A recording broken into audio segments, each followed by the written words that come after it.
The best sports talk show with the best guests, including my new favorite Canadian, Michael Bublé. I don't know who Michael Bubble is.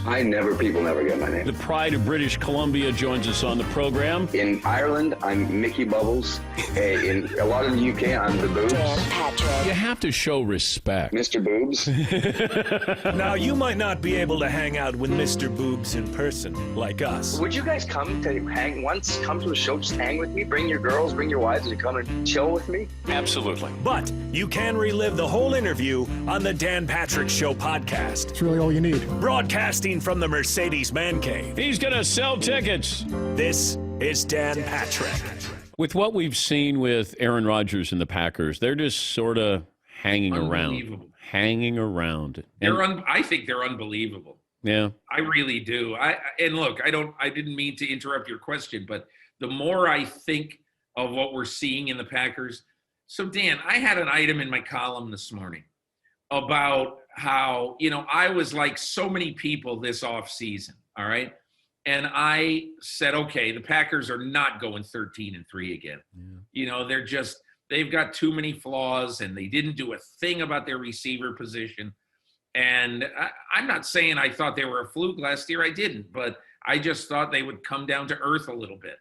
So now they're on track to have the exact same record as last year. And here's the amazing thing that I wrote in my column, that if you look at since Matt LaFleur walked onto campus in Green Bay, regular season and postseason, best records in football, Andy Reid 27-5, Matt LaFleur 24-7. He's second. And so, what we're seeing now is a program. And as long as Aaron Rodgers is there, he's just the magic man. And as long as Aaron Rodgers is there, I think that he and Matt LaFleur have potential to make beautiful music. And I think Aaron Rodgers, after the game last night, Dan, I thought he said something really smart that I didn't even realize. I didn't know that since he's been there, they've never had home field through the playoffs. And they really want that. Fans or no fans, they want teams coming in to Green Bay on January 17th and on January 24th. In fact, I think they would love it if it was a primetime game on that divisional weekend, just so that it would be colder and hopefully the wind would be blowing sideways. Well, also, you want to get a warm weather team, Tampa, maybe on the road. The Saints, a dome team, get them on the road as well. Sure. If Arizona, whoever it might be who's going to go there. And I know we love to do a referendum every Monday on MVP. And as much as I've said it was Patrick Mahomes looked mortal yesterday. Yeah. And I still go back and I still believe it. There's nobody who's made the position look easier than Aaron Rodgers. To me, in the history of the game, he can make it look easier than anybody. That doesn't mean he's the MVP, but it feels like, it's starting to lean a little bit more that way with what you've seen with Aaron Rodgers.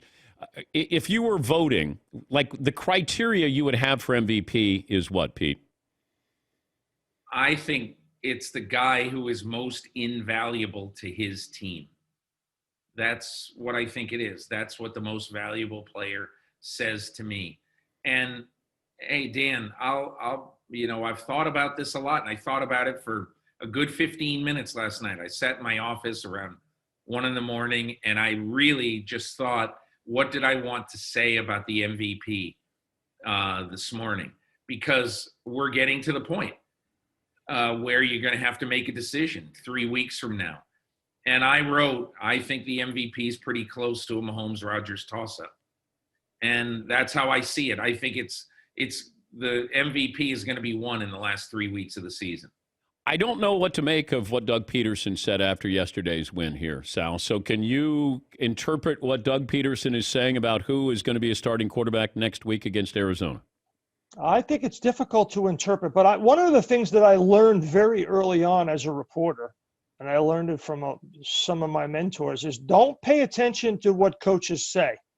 Coaches lie all the time. Pay attention to what they do. And so I don't put a lot of stock in press conferences. Press conferences are good for copy and, talk shows and all that stuff. That's all good. And of course, we want to pay attention to what they say, and they sometimes create controversy.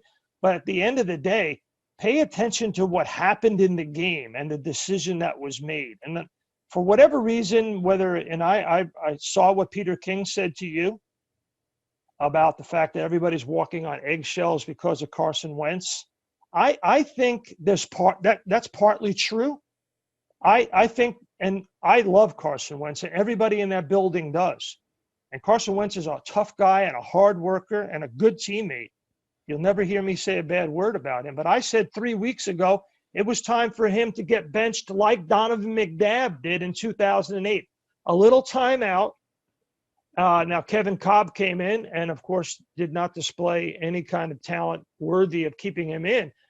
The obvious big gamble here is Jalen Hurts would do what Jalen Hurts did yesterday. And let's be clear about something.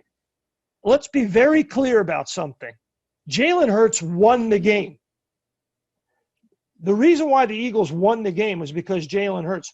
I want you to look. You look at the roster and the starting lineup of the Saints. Kamara, Sanders, Cook, Michael Thomas, this young man, Traquan Smith. You go on the defensive side of the ball. Cameron Jordan, Quan Alexander, Demarius Davis, Janoris Jenkins, Malcolm Jenkins, Marshawn Lattimore, just to name a half a dozen on each side of the ball. Dan, name one Philadelphia Eagle that starts on that New Orleans Saints team. Give me one. I can't come up with one. It's an annual tradition, of course, cutting down the Christmas tree. And yesterday afternoon, my wife always goes, hey, we're going to go get the tree. I know you want to watch Army-Navy Saturday. I don't want to interrupt that. We're going to do it on Sunday. I go, well, can we do it Sunday morning? The NFL's on. Yeah, but you didn't say that there was a game you wanted to watch. I thought you said you wanted to watch the game at night. I said, I want to watch him all day and all night, I think is what I said.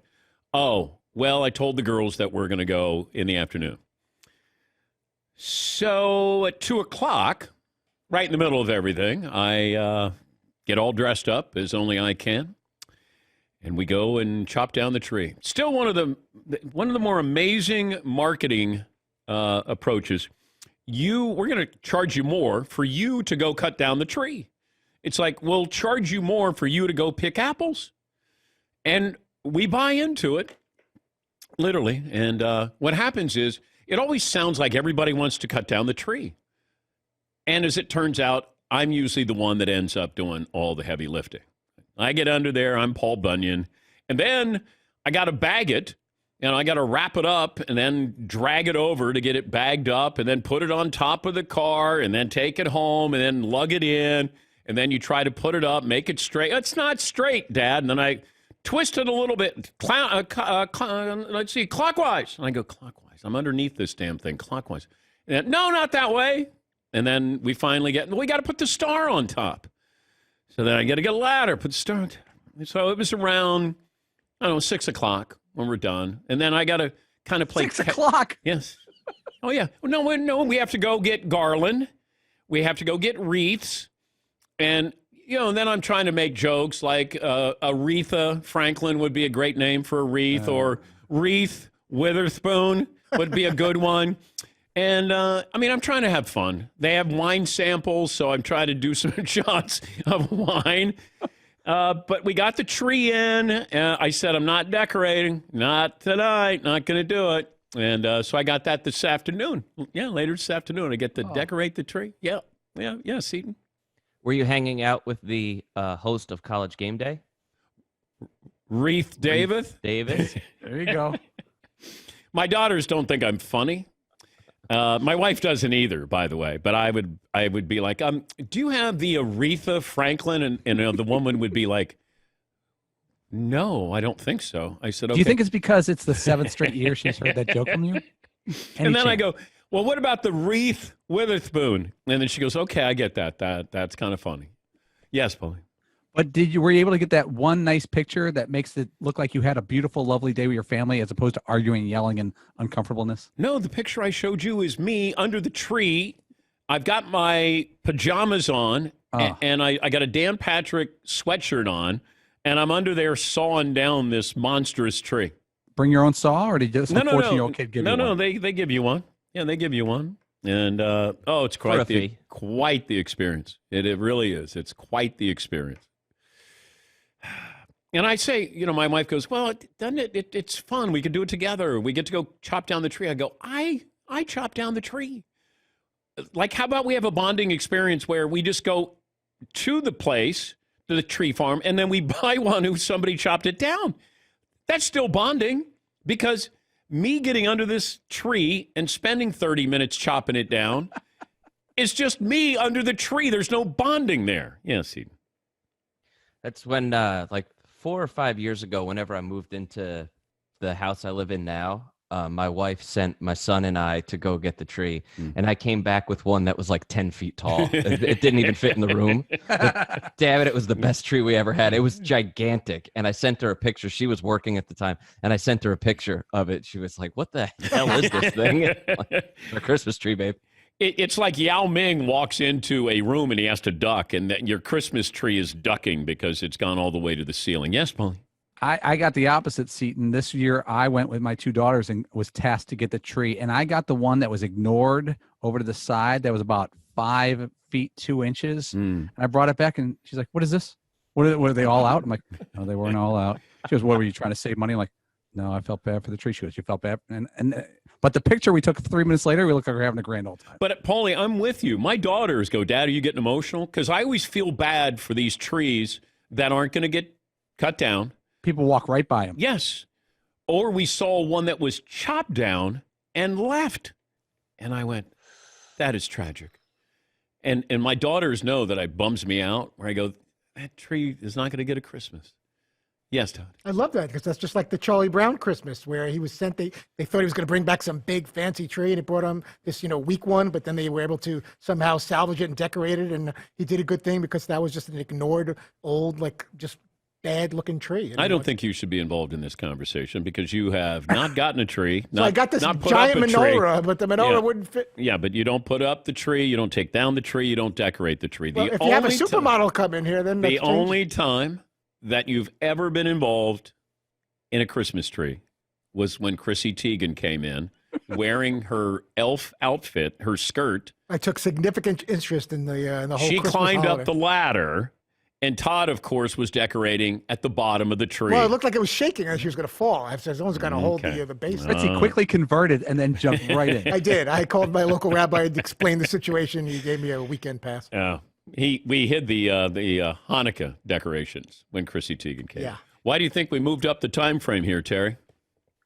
Well, I don't necessarily think they're going to be having a new name in 21. Okay. Whether they decide to, be the Cleveland Blanks or they're going to stay with the Indians. I know in July the original plan was to have like one last year with the Indians. Sell stuff, all that kind of thing, and also, as a top executive told me, Dan, it's easy to say, okay, we're not going to be the Indians. It's hard to say, well, what are you going to be? I mean, how about the walleyes? That just came in. You feel strongly about fish?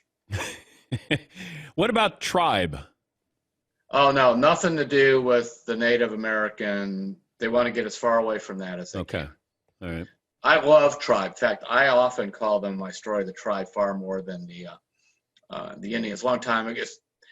The book's so old, it's not really a big plug. I wrote a book called Our Tribe, and how the Indians were like a second family to my dad and I growing up. And he talked about Bob Feller like he talked about Uncle Myron.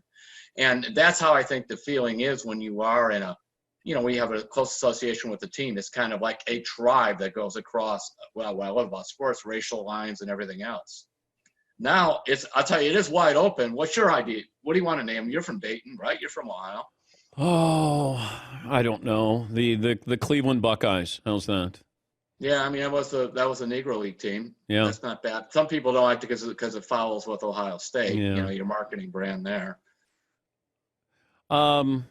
I don't like the Spiders. Everybody wants the Spiders. Yeah. That's the big thing. They have a lobbying group going, the Cleveland Spiders, which the last time they were the Spiders, they were just awful. So that's back in the 1899 Cleveland Spiders? Yeah, I covered them. They really had some nice guys, but they just couldn't play, They really it was really bad at the end. They actually did bring in this bellhop one day, said he could pitch because they were running out of pitchers or on the road somewhere. And found out he pitched like a bellhop. Do the Browns miss Odell Beckham? You know, I think you always miss an Odell Beckham Jr. I don't care what anybody says. Baker and Odell in the beginning of the season, I think, was more a function of Baker trying to figure out Kevin Stefanski's offense, getting comfortable in it. I think Odell would be lighting it up with Baker right now. So, yes, I think so. What are the expectations of this team this year?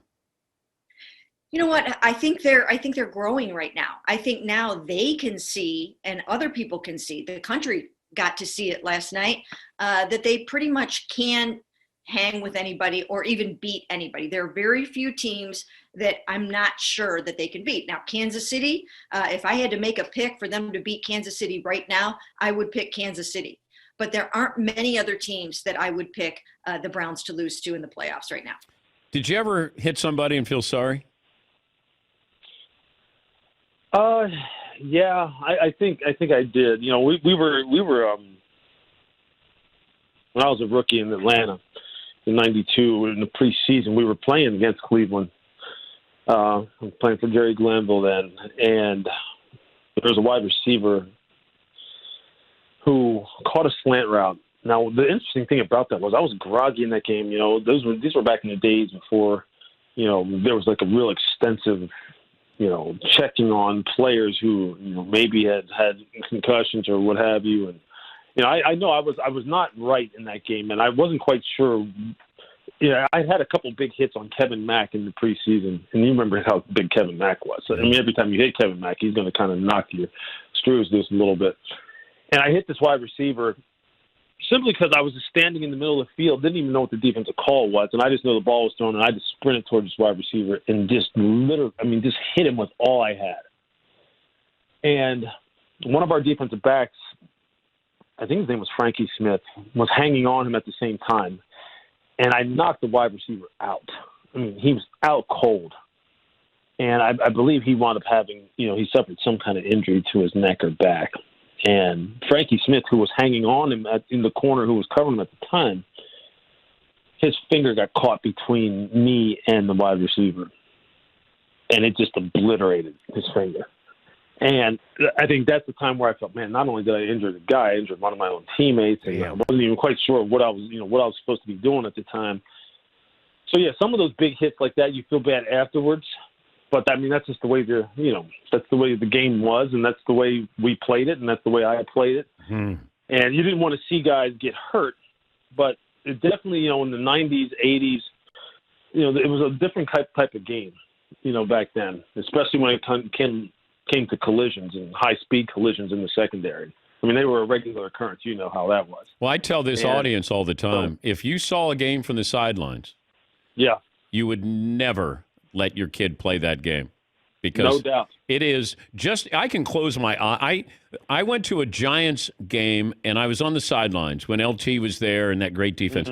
I closed my eyes because I wanted to hear a game for a couple of plays. Holy smoke show. It was scary, Lewis. Scary. The sound. I'll leave you with this. The number of teams that you honestly think can go to the Super Bowl in the AFC and the NFC. Let's start with the AFC, that you truly believe they could represent their conference in the Super Bowl. Yeah, well, you know Kansas City can, and they probably will. You know Buffalo right now. Buffalo's on a mission, and I think they're going to give Kansas City all they want in a rematch type scenario. We know Kansas City ran over them pretty hard earlier in the season. I think those two in the AFC are probably the ones who you legitimately say, in all different types of environment scenarios, those two teams can travel and they can play, they can play you however. I think the Colts are sneaky because Chris Ballard is starting to give them that kind of, he's kind of building them in that kind of image. Are you sold on Phillip Rivers? No, and I think in the end when you assess them, I mean, I'm sold on Phillip Rivers as a quality quarterback. I mean, he's done great things in his career. I just don't know if he has enough gas in the tank to deal with a team like Buffalo and Josh Allen, like Kansas City and Patrick Mahomes. Those guys are special. Those guys can make the difference. Phillip can't be the difference anymore. Yeah, and I think that's the difference. All right, NFC. How many teams legitimately can go to the Super Bowl? Yeah, in a one-off type of scenario, I mean, I think you probably have to count out the teams in the NFC East, only because I just don't know if they're ready yet. Although teams like Washington and even the Giants, I mean, they're showing a lot of grit here late in the season. I just don't know if they're ready to contend with the Packers, because Aaron is just that special, and him and Matt LaFleur have it going on. So that's one of them. The Saints are going to be there despite the egg they basically laid against Philadelphia last week. They're going to be there because they can do it all offensively and defensively, especially when Drew's healthy. Tampa, I'm not so sure, man, anymore about Tampa. I just don't know. I mean, Bruce says that they can do whatever the hell they want, quote unquote, as far as their identity offensively. I'm just not so sure. But they got to win three games on the road, though, Lewis. They're not going to have home field advantage. Exactly. But, a lot of people in the NFL believe home field advantage doesn't mean anything. And I guess it depends where they have to go, especially in this pandemic year. I guess it depends where they have to go. If they have to go somewhere cold weather, then maybe that's the equalizer. But I don't think home field's the same as it is. I really don't. But we'll see with them. Seattle? And then Seattle, if their defense can continue to come on, yeah. And the Rams, too, though. The Rams, to me. That's right. There's a lot more in the NFC. They're solid. That's right. The Rams are a down-and-dirty type team. Great defense. Brandon Staley is a great young coach, up-and-coming coach, be a head coach very soon. And on the offensive side, when Sean is in that rhythm and Jared Goff is in that rhythm with him, they will run the ball down your throat with those backs that they have. And then they'll gas you with that play-action passing game. They are sneaky. Oh, actually, they're not sneaky anymore. People know that Sean McVay's a good coach, and they know that they have a solid football team. So, yeah, there's a lot more possibilities in the NFC. If USC had a recent resume where they were one of the top 5 to 7 teams in college football, how would the committee look at USC if they had this? They haven't been relevant here in a while, but let's say they have 6 wins. They won the Pac-12. And maybe they were up for a national championship time or two in the last 5 to 7 years. Would USC be knocking on the doorstep of making the playoffs?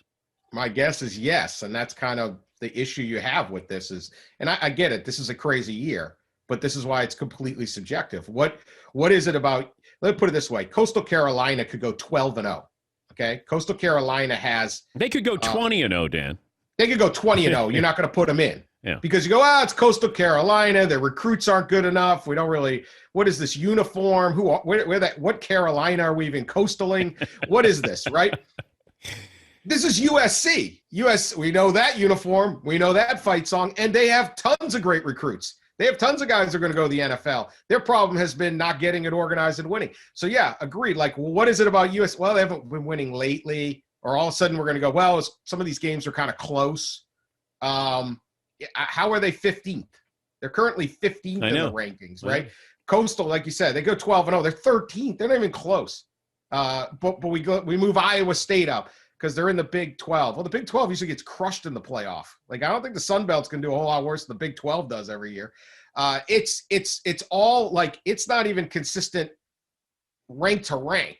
And so, at the end of the day, especially in a season like this, we end up with like Alabama playing Notre Dame and Clemson playing Ohio State on New Year's Day. Like, set off the fireworks. Fantastic. This is going to be awesome, right? Yeah. But if you dig into this thing, you go, man, this is just ridiculous. None of this makes any sense. There's no consistency. And they're just sitting there going, hey, we want these 4 teams, and we're going to find a way to get these 4 teams. If they told me that up front, Dan, I would be fine with it. It's just they give you the impression that dare to dream, but I likened it to you go through the hazing part of trying to get into a fraternity, and then they don't let you into the fraternity. and so if you say, look, Ohio State, we love them, that big fan base. Notre Dame, big fan base. Clemson, big fan base. Trevor Lawrence, and you got Alabama, Nick Saban, and they got pedigree. Okay, I understand it, but don't tell me that, 5 games, that you passed the sight test. I think, as you mentioned in your column, the Titanic passed the sight test. Like, this is silly when we go, I don't know if Ohio State's great. Because if you say based off what they did in their biggest game against Indiana, I don't think they were great. The Big Ten was horrible this year, and now you got Northwestern coming up. it doesn't mean that I don't want to see Ohio State. It's just I don't know how one team earns it and another team tries to earn it, but they're not the same. They don't play by the same rules. Absolutely. And look, again, I don't think Coastal Carolina is one of the 4 best teams. I don't really want to watch Alabama play Coastal Carolina. But if there was ever a year that a school like that should be at least in the discussion, it's this year, because their league was one of the only ones to play non-conference games so you could check and see how they were. And they beat all the Big 12 teams. Louisiana, who they're going to play in their championship game, beat Iowa State by 17 points in Ames. And it's just like, well, we don't care about that. Coastal Carolina beat BYU. These are the best games. And so if you, at the end of the day, said, look, we have a process and, hey, COVID, Coastal Carolina snuck in on a loophole, at least you go, well, that's the process. Instead, we're just like, there is no process. And we may get a better playoff for it, but yeah, stop with the 2 days of meetings, 16 hours, and we have analytics and proprietary data that you don't know about. That's what we're seeing. What data? Like, you just want Ohio State in there. That's fine. Just say it. I want Ohio State in there. This too. feels like the usual suspects with Kaiser Sose. Yeah. Like this committee is Kaiser Sose. I don't know who they are and what they do, but there's some stuff that gets done there, and we'll never know what goes on behind those closed doors there. But was it a great day for the NBA that the Greek Freak is staying in Milwaukee? It was a great day for the NBA. A great day for small markets. A great day for the hope that Adam Silver has to ultimately establish league-wide parity. I mean, look, Dan, small markets have taken a pounding in the last few years, whether it's Kawhi Leonard in San Antonio, LeBron, Anthony Davis forcing his way out of New Orleans. This wasn't Giannis saying, all right, I'm going to give you a 1+1 type extension to buy a little bit more time. This was Giannis saying, I'm all in on the Milwaukee Bucks. I mean, remember, he could have signed this exact same contract next summer, exact same one. But by doing it now, he is showing, really endorsing the Bucks and everything they do, and I think it's great for the NBA. Give me the team that was disappointed / devastated by the Greek Freak staying in Milwaukee. It starts with Miami. I think the Heat really believed that they had a legitimate shot at making a run at Giannis in 2021. I mean, their best audition for Giannis was what they did to the Bucks in the playoffs just this past season. I mean, they dismantled Milwaukee, and I think that certainly showed Giannis that this was a team that he could step into, a co-star in Jimmy Butler, a big man in Bam Adebayo that he could win championships with for years to come. But it wasn't just limited to Miami, Dan. I mean, you could hear the groans in Toronto, where the Raptors were certainly preparing for a run at Giannis. Dallas, another team that wanted a shot at Giannis. Even the Lakers, had some thoughts on being able to clear enough cap space to sign Giannis next summer as well. So I think there'll be a ripple effect here. Like these teams were protecting their cap space for the summer of 2021. Now that they don't have to do that, I think we might see more activity on the trade market. I'm not worried about Durant, which sounds strange for a guy who hasn't played in a year and a half coming off Achilles surgery. I'm worried about Kyrie. Yeah. Should I be? Yes. Short answer is yes. I mean, look, there are a lot of parallels to this version of the Nets to the 18-19 Celtics, and not just because Kyrie was a part of both teams. You've got, young guys that have, kind of already proven themselves to a degree. They're now being asked to accept lesser roles. And all the public comments I'm hearing out of Brooklyn now, Dan, are comparable to what I heard in Boston in 18-19, where these guys said, no, we'll take a secondary role. We're fine. We just want to win.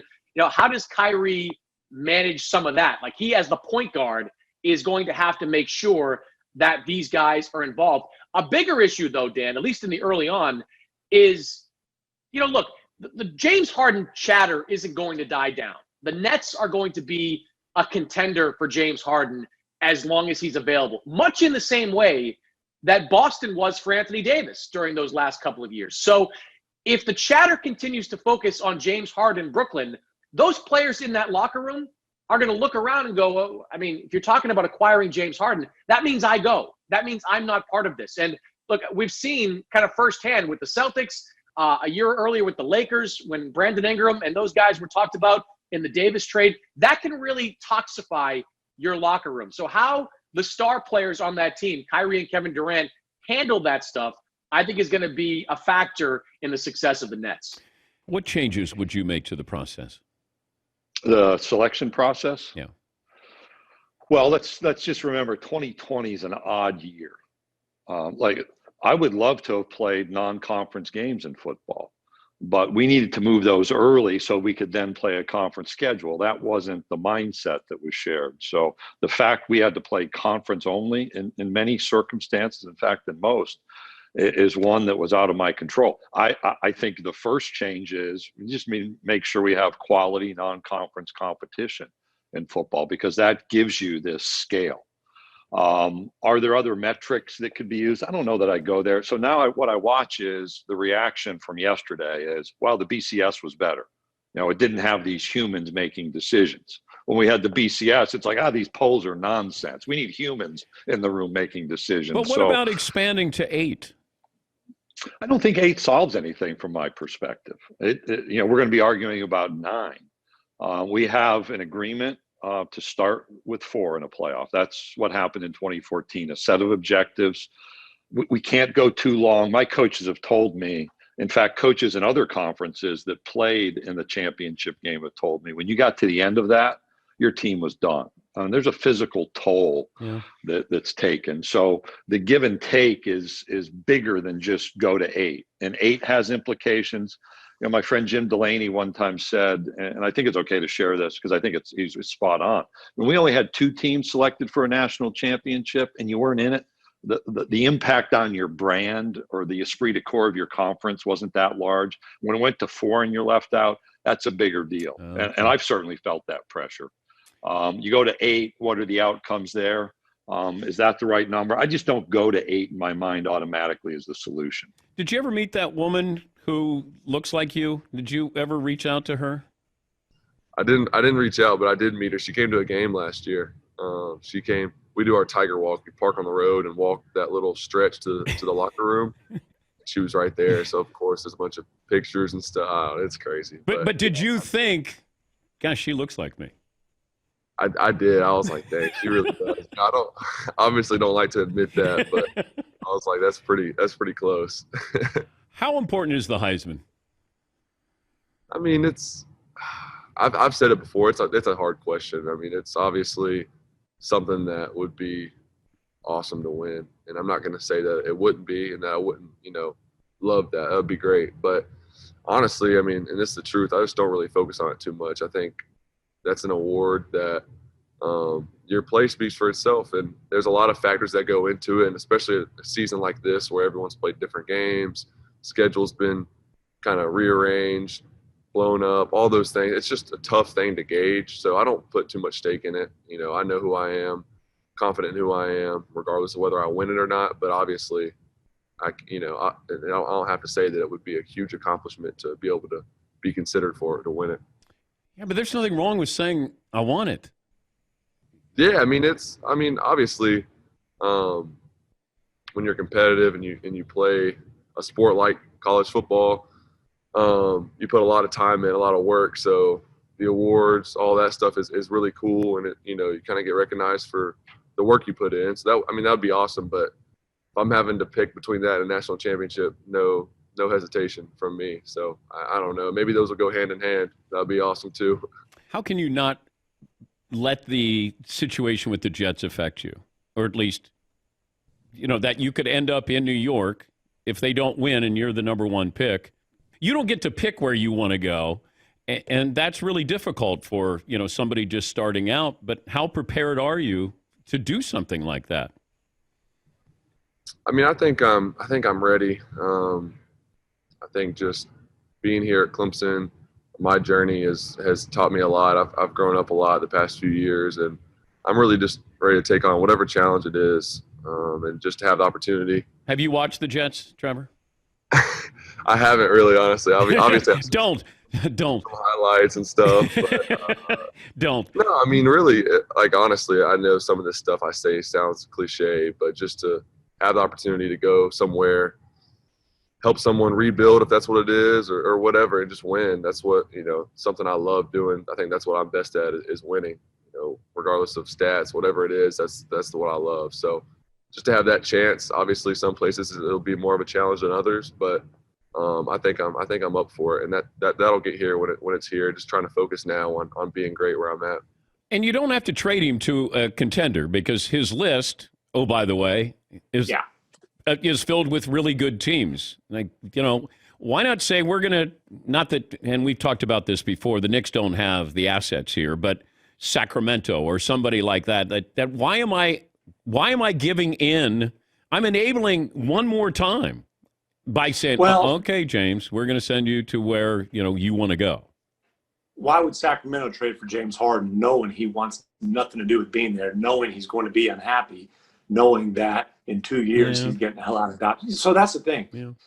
It's not that he necessarily gets to pick his team, and he's gone from Brooklyn to, Philly, and maybe these other teams, But it's not that he gets to pick the team, but it has to make sense for that team as well, because especially if the asking price remains what it is, young franchise cornerstone and a bundle of picks and or promising talent on rookie contracts, you're giving up a ton to get them.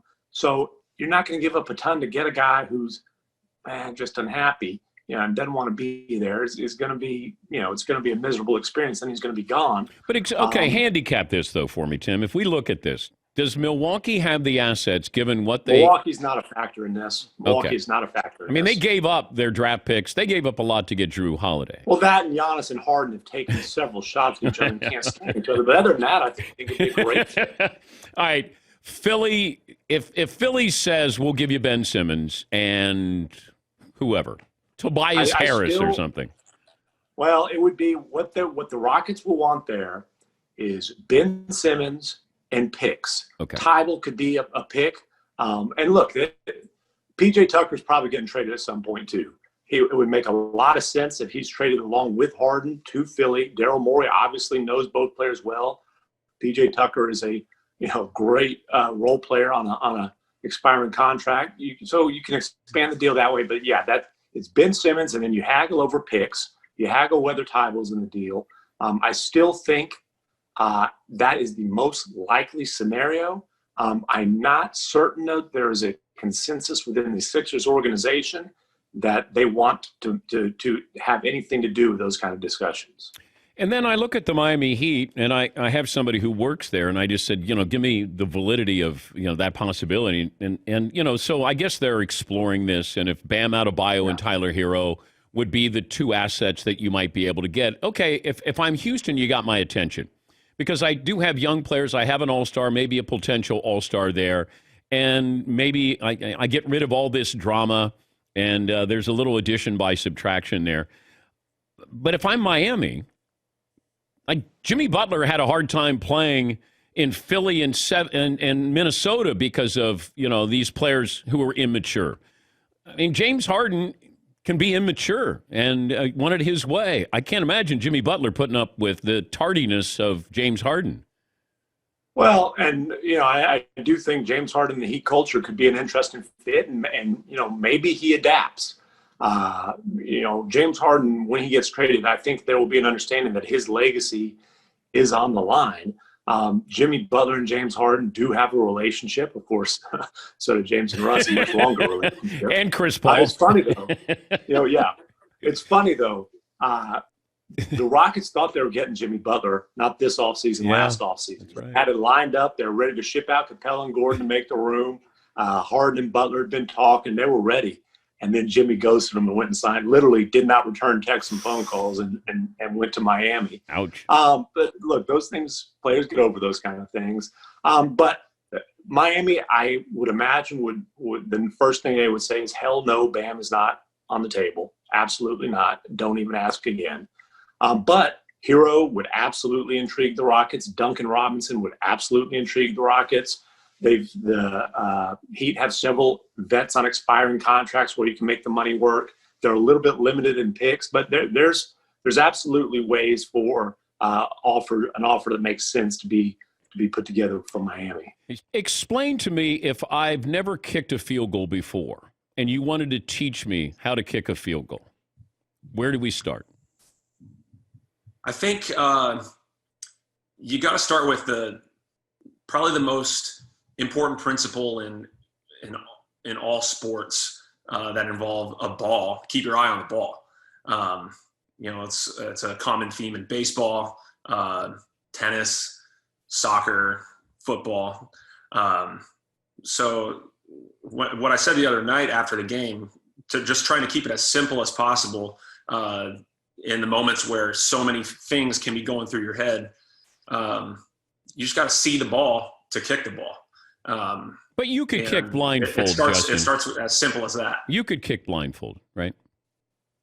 I don't know if I could kick blindfolded with nearly as much confidence or accuracy and power as if I'm not blindfolded. But I know it's possible. I've seen Pat McAfee hit like a 40-something yarder. Set a Guinness World Record several years ago kicking blindfolded. So I'll leave the trick shots to the guys who are better at those. Wait a minute, that's the Guinness record, 40 yards.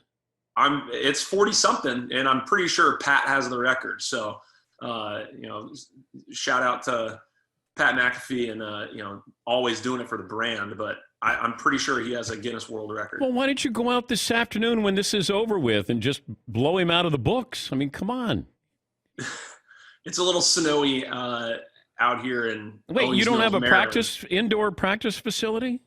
Oh, well, that's no fun. It's if it's pouring down snow, you gotta get out in it. So I still like your chances even in the snow. What's in the basement?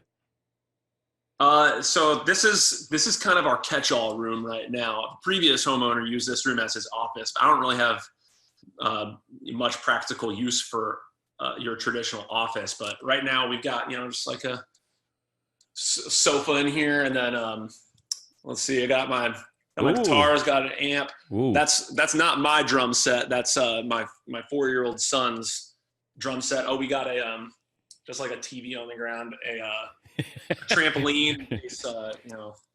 What can you play on the guitar? What can you play? I can carry a tune. I'm not really. No, you can sing. I know that. Can you fire? Can you fire up the amp there? I could. Yeah. You really want me to? Yep. Let's fire it up here. I know you can sing, but let's. I just froze the kicker. You're never supposed to freeze the kicker, and I just froze Justin Tucker, and he's going to come through here. Once again, a full reset, as we like to say in the business. The Ravens 8-5, and right now half game back. The wild card number 3 Dolphins in the tie-breaking department. Justin Tucker, who is a future Hall of Famer, joining us on the program from his basement with his guitar. All right, let me see.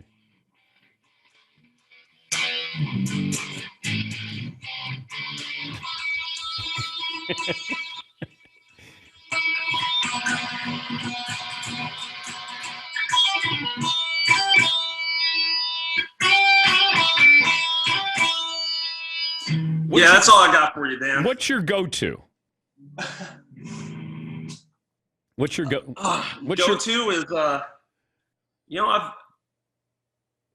not really I'm more of like a rhythm kind of guitarist, and then I try to rip some sweet vocals over that. But I like 80s hair metal type of stuff, and then I like Third Eye Blind, like post grunge, like 90s era, like Nirvana type of stuff. Okay. If you had a walk-up song when you went out to kick, what would you pick? That's a tough one. Off the top of my head, maybe Hungry Like the Wolf, because we got the whole wolf pack out there, Morgan Cox, Sam Cooke, and myself. Plus that song is just like... Not many people pick Duran Duran as their walk-up song, but well done by you. How do you know you've had a good recruiting year? When the puppy dogs grow up to become, real dogs, then you really kind of know.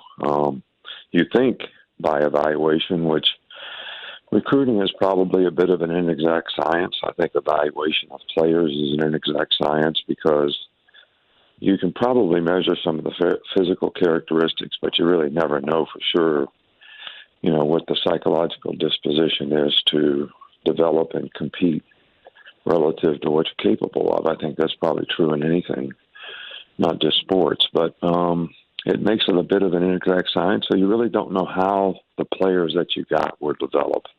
Where they are right now, they look like they're pretty good, relatively speaking. But how are they going to develop over the next year or two or three? And what's their maturity level going to be to be able to compete? And I think one of the most important things in development is, how do you accept the critical eye? People who have goals and aspirations and really want to accomplish something, they're always looking for people to, tell me what I need to do to get better. But then we have, quite a few folks that they've had a lot of success. So they look at it more when they get corrected like it's personally insulting.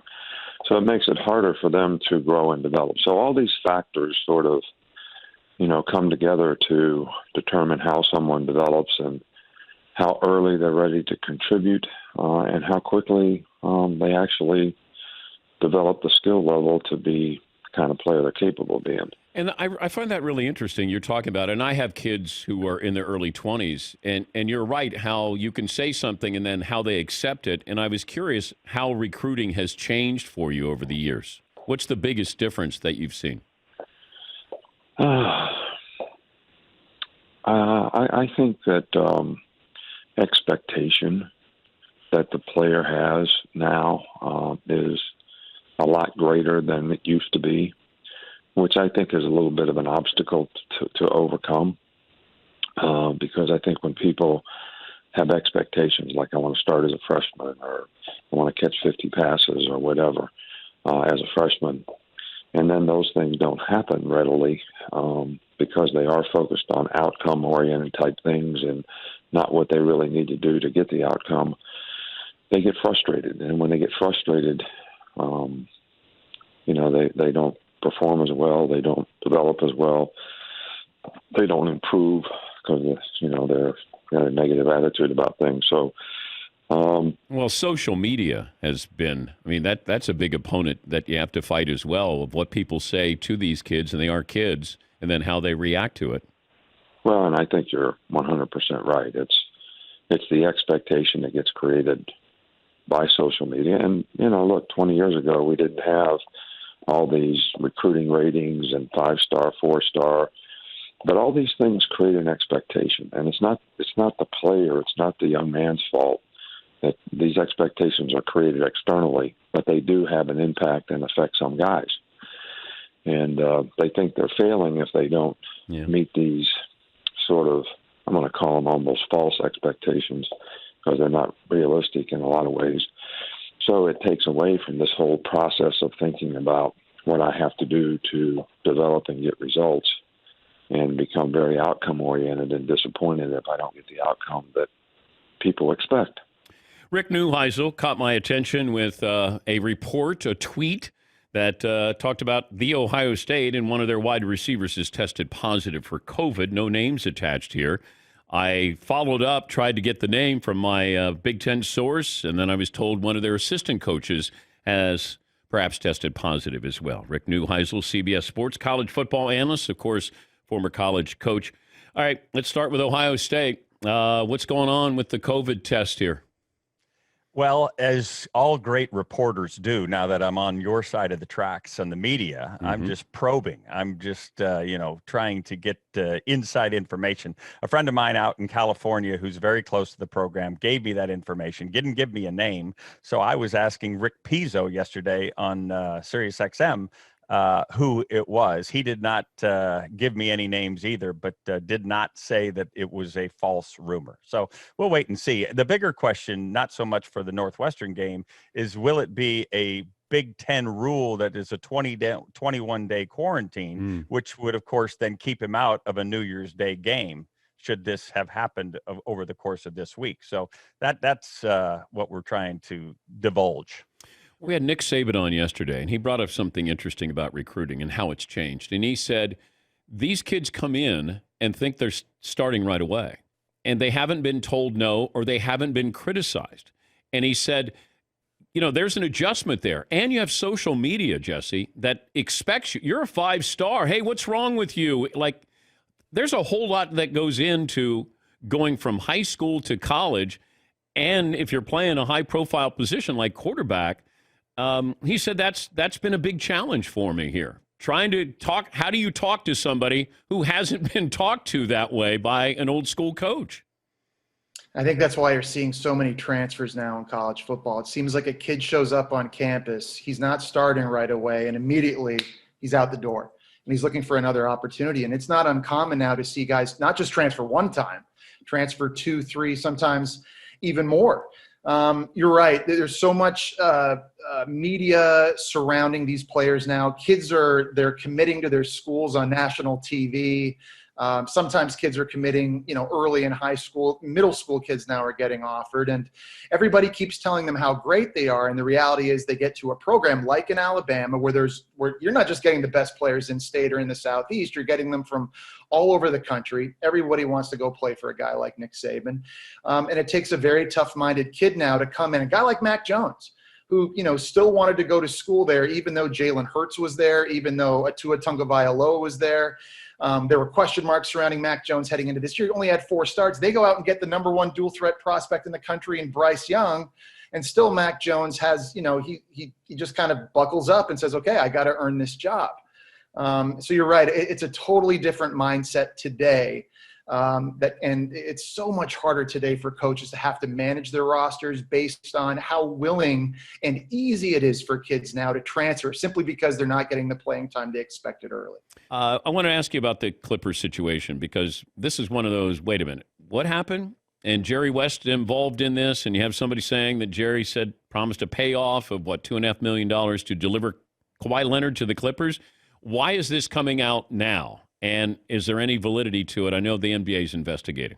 Well, it's coming out now because the guy filed a lawsuit against Jerry and the Clippers, and the Jerry West ought to countersue the guy for fraud because Kawhi Leonard hasn't been worth the effort that they put into getting him so far. He's got a lot more to prove out here. No, I mean, you pay $2.5 million to sway a guy to come to your team and you don't get out of the second round again?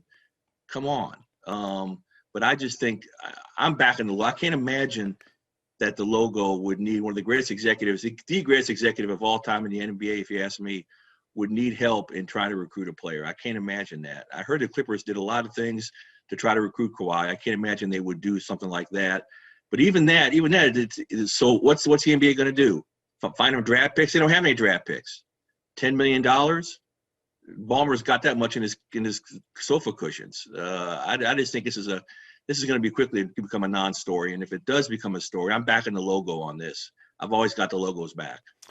Yeah, he's one of my idols. I think that's why I took note of the story, because, we always look at Jerry. Jerry gets his man when he wants him, and to get Kawhi Leonard. And that's why when you had somebody saying, hey, he promised me $2.5 million to deliver Kawhi Leonard. I can't imagine that. I just can't imagine. And some of the stuff the guy was saying that the advice he was giving Jerry was, tell Kawhi you want him. Tell Kawhi the Clippers are going to be good. I don't think that's advice. That's advice Jerry really needed. So I think this is a much ado about nothing, and it's a dumb rule anyway. Do you agree it's a dumb rule? This intermediary thing. Everybody does that when they try to get jobs for other people. Everybody recruits everybody like that. Yeah, it's. I don't think it's a stupid rule. College is littered with guys who do this, and that's their living. Yeah, but you know how LeBron is. He's got rabbit ears. He hears everything. He's sensitive about this. If somebody's going to say, hey, you've criticized these other guys with load management, and now you're doing the same thing. Well, the reason he's criticized him, Dan, he's always criticized him because he said if somebody's in the stands who's the first time they're going to see me play, I want to play for them. That's always been the basis of his criticism. There is no more basis for that because all the seats will be empty. So I think he's got his out. And I support him on that.